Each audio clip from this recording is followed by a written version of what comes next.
The rain came down hard that November evening as Marcus drove his old pickup truck down the empty highway. His windshield wipers fought against the downpour while he squinted through the darkness.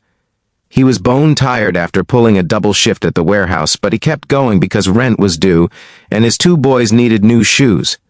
That's when he saw her, a young woman in a white dress stumbling along the side of the road, completely soaked and shivering. Marcus slowed down. His first thought was to keep driving. Times were tough, and he had learned the hard way that getting involved in other people's problems usually brought more trouble, but something made him stop.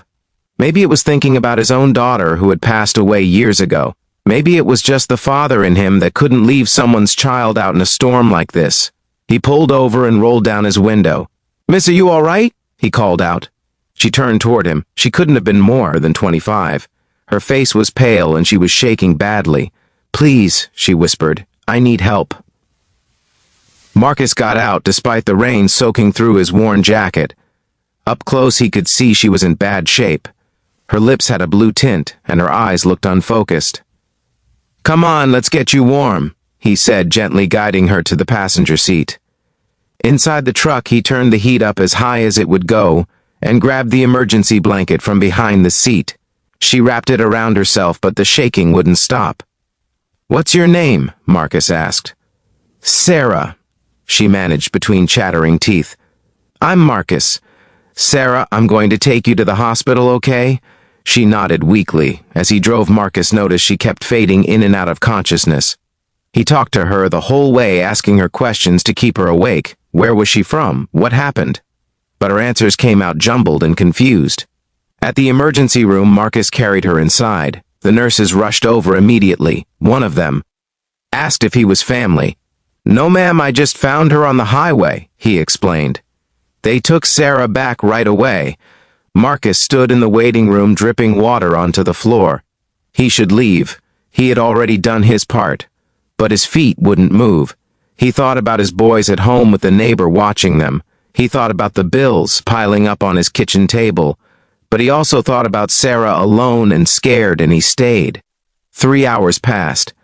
Marcus had dozed off in an uncomfortable chair when a doctor approached him. "Are you the gentleman who brought in Sarah Mitchell?" Marcus stood up. "Yes, sir. Is she going to be okay?" The doctor smiled. "Thanks to you, she will be.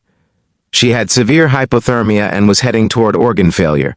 Another 30 minutes and we might have lost her." The weight of those words hit Marcus hard. He had saved someone's life tonight. "Does she have family we can call?" Marcus asked. "That's actually why I wanted to talk to you. She's been asking for you. Would you mind?" Sarah was sitting up in bed, looking much better with color back in her cheeks. When she saw Marcus, her eyes filled with tears. "You saved my life," she said softly. Marcus shifted awkwardly. "I just did what anyone would do." "No," Sarah shook her head. "Most people drove right past me. You stopped. You stayed." Over the next hour, Sarah told him what happened. She had been at a family event when she got into a terrible argument with her father.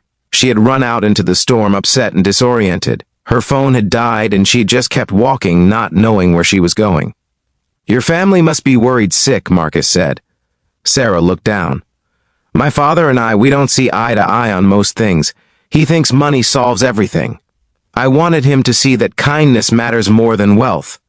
Tonight I learned that lesson myself." A nurse came in then to check Sarah's vitals. Marcus stood to leave. "Wait," Sarah called out. "Please, I'd like to stay in." "Touch if that's okay. I want to thank you properly."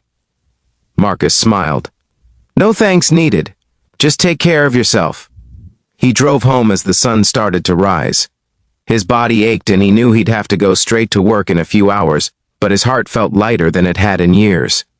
2 weeks later, Marcus was fixing breakfast for his boys when there was a knock at the door. A man in an expensive suit stood on his porch. "Marcus Thompson?" the man asked. "That's me. My name is Richard Mitchell. I believe you saved my daughter's life." Marcus's eyes widened. "Sarah's father." The man extended his hand and Marcus shook it. "Please, may I come in?" Over coffee, Richard explained everything. Sarah had told him what Marcus did, how he had stopped when others hadn't, how he had waited at the hospital even though he was clearly exhausted, how he had asked for nothing in return. "Mr. Thompson, I came here to thank you and to apologize. I've spent my whole life building a fortune, but I forgot what truly matters. My daughter tried to tell me, but I wouldn't listen. You showed her and me that real wealth is in the heart." Richard pulled out an envelope.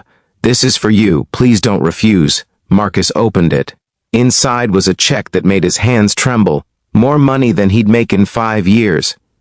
"Sir, I can't accept this," Marcus said, though his voice shook.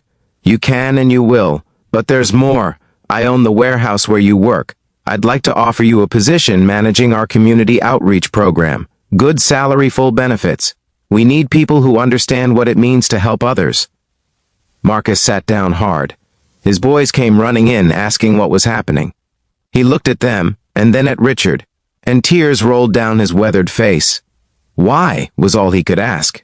Richard's own eyes were wet. "Because you reminded me what kind of man I want to be, what kind of father I should have been. Consider it a gift from one father to another. That was 5 years ago. Today, Marcus runs one of the most successful charitable programs in the state. He's helped hundreds of families get back on their feet. His boys are in college.